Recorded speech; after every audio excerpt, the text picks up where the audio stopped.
Mendapatkan berita ini, tentu Nabi senang, Nabi bersyukur kepada Allah. Tapi saudara, Nabi masih terlihat sedih, sehingga Jibril bertanya, ada apa dengan engkau ya Muhammad? Allah udah kasih jaminan.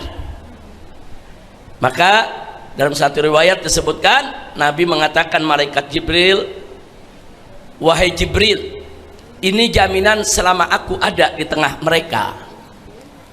Lalu bagaimana kalau aku sudah tidak ada?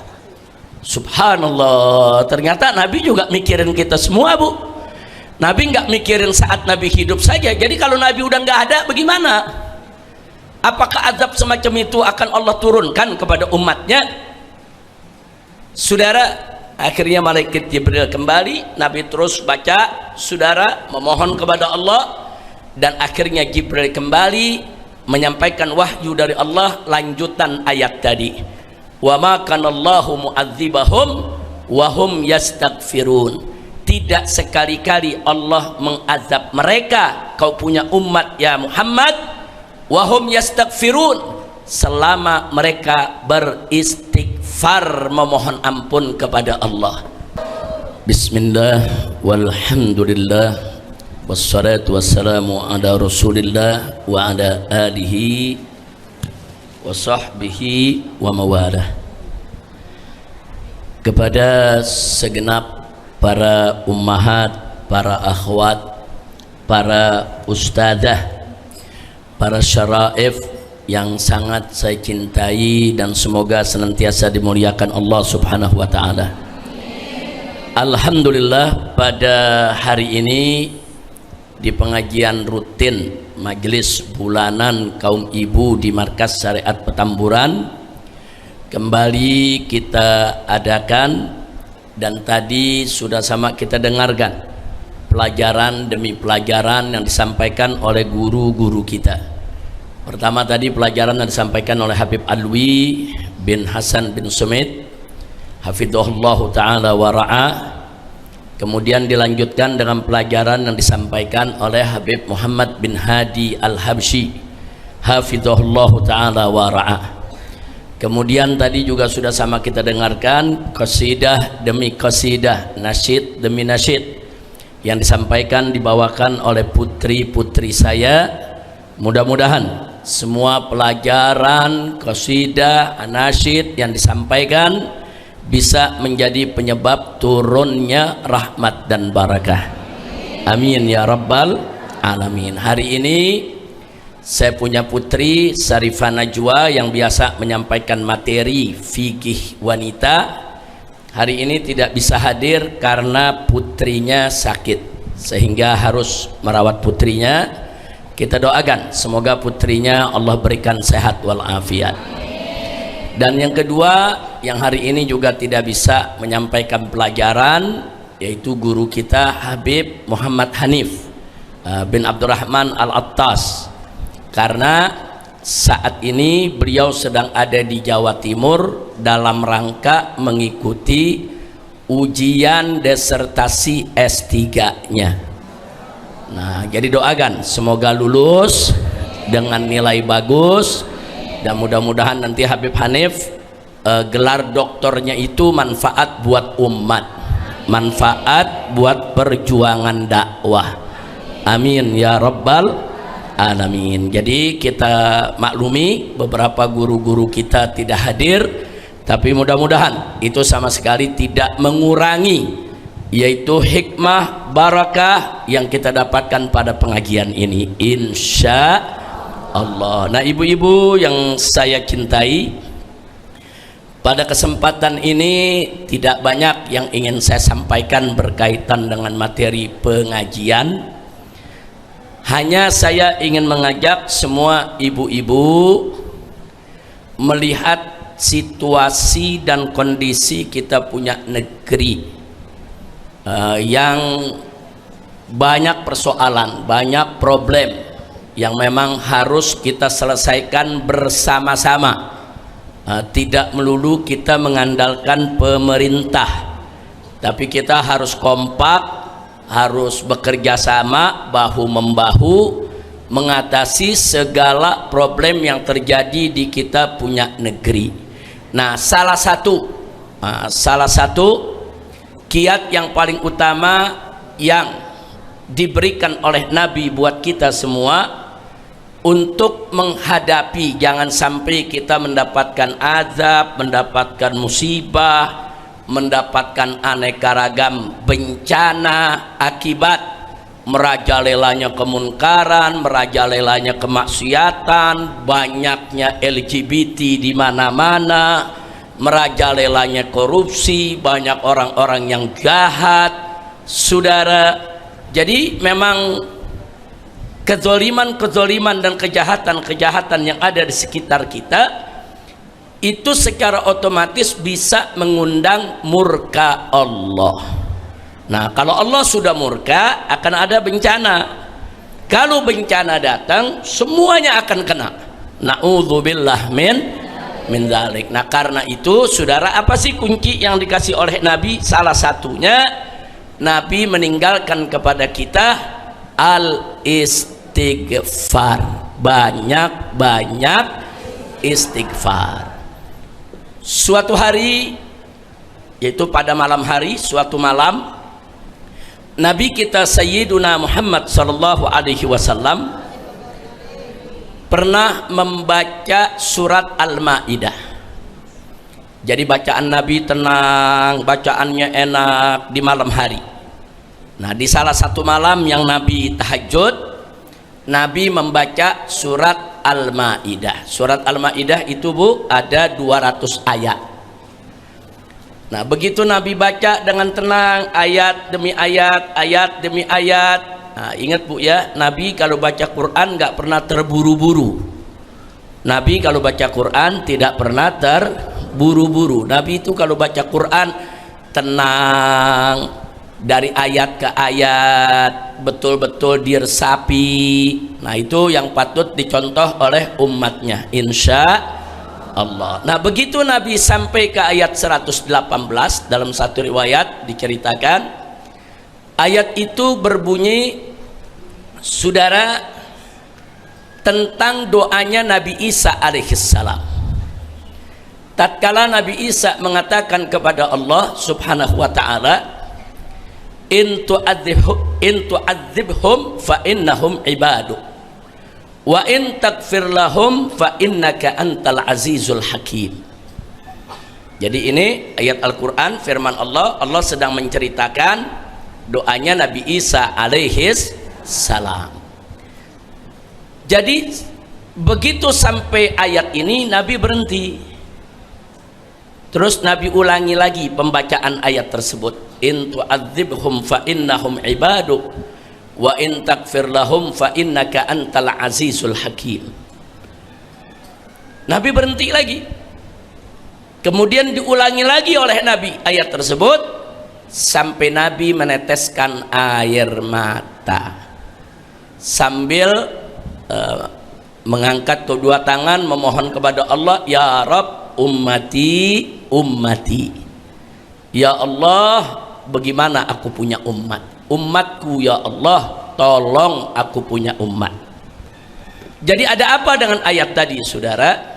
Ayat tadi berkenaan tatkala Nabi Allah Isa alaihissalam, kita tahu bagaimana penderitaan Nabi Isa, dicaci, dicerca, difitnah, dimusuhi, saudara, bahkan mau dibunuh oleh Bani Israel, saudara. Nah, ketika umat Nabi Isa sudah kelewat batas melawan Nabi, saudara, memang karakter daripada bangsa Israel ini selalu melawan para nabi.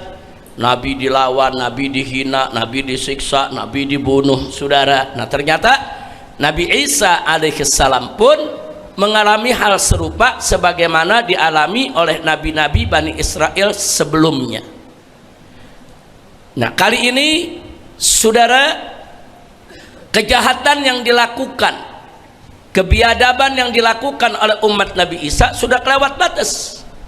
Akhirnya Nabi Isa, saudara, berserah diri kepada Allah dengan doanya tadi, in tu'adzibhum fa innahum ibaduk. Ya Allah, Kalau kau mau azab mereka, maka mereka adalah hamba-hambamu juga.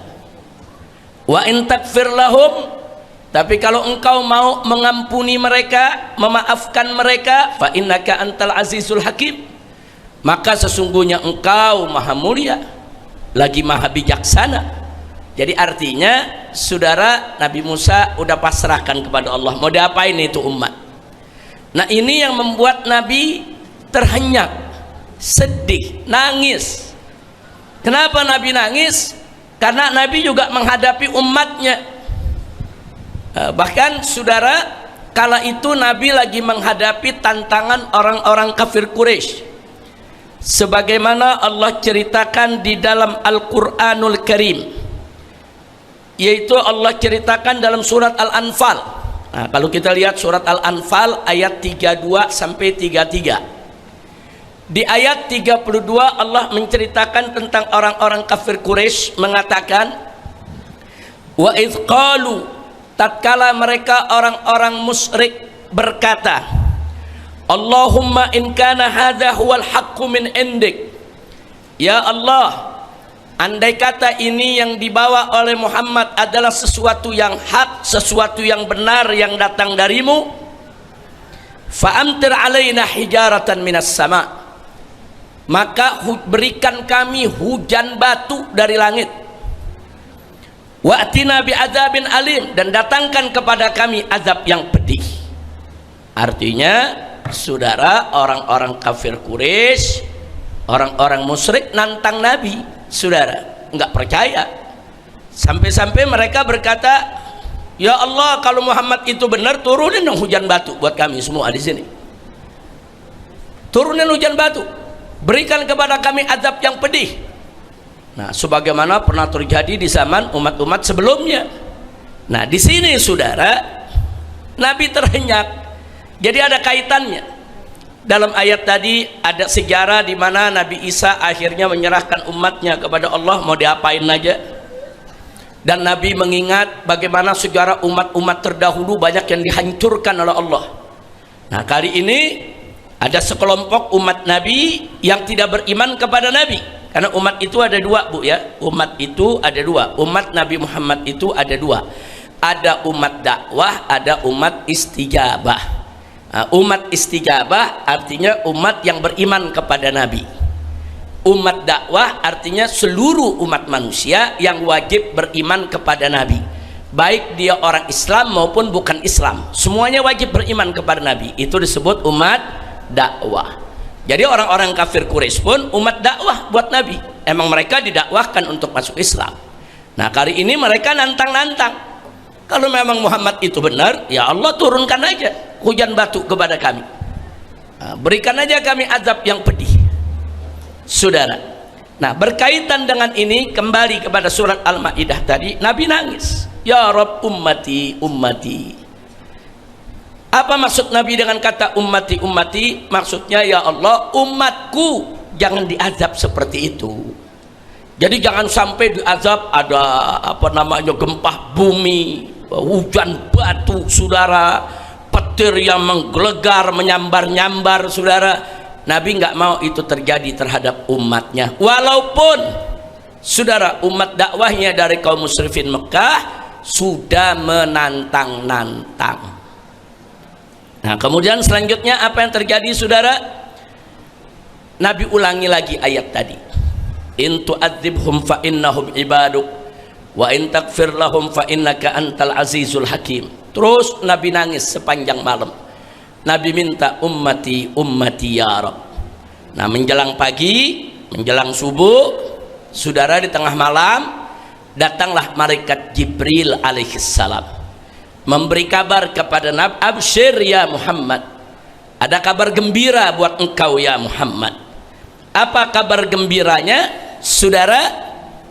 Menghadapi tantangan orang-orang kafir tadi yang tertera dalam surat Al-Anfal, tantangan tersebut ayat 32, maka saudara jawabnya ada di Al-Anfal ayat 33. Malaikat Jibril datang menyampaikan wahyu Allah kepada Nabi.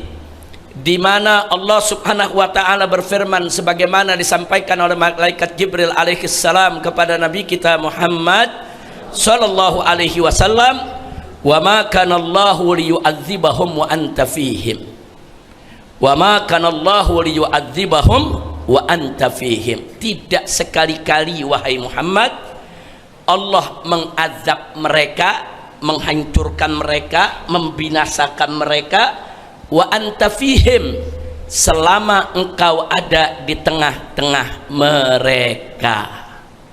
Jadi ini jaminan dari Allah, selama Nabi ada di Mekah, selama Nabi ada di tengah-tengah orang-orang kafir Quraisy tadi, saudara, Allah tidak akan menurunkan azab seperti azab yang pernah diturunkan terhadap umat-umat terdahulu. Mendapatkan berita ini tentu Nabi senang, Nabi bersyukur kepada Allah. Tapi saudara, Nabi masih terlihat sedih, sehingga Jibril bertanya, ada apa dengan engkau ya Muhammad? Allah udah kasih jaminan. Maka dalam satu riwayat disebutkan Nabi mengatakan malaikat Jibril, wahai Jibril, ini jaminan selama aku ada di tengah mereka.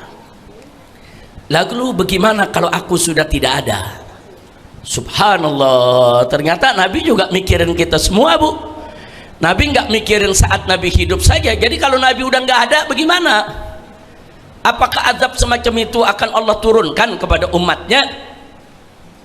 Saudara, akhirnya malaikat Jibril kembali, Nabi terus baca, saudara, memohon kepada Allah, dan akhirnya Jibril kembali menyampaikan wahyu dari Allah, lanjutan ayat tadi, wa ma kanallahu mu'adzibahum wa hum yastaghfirun.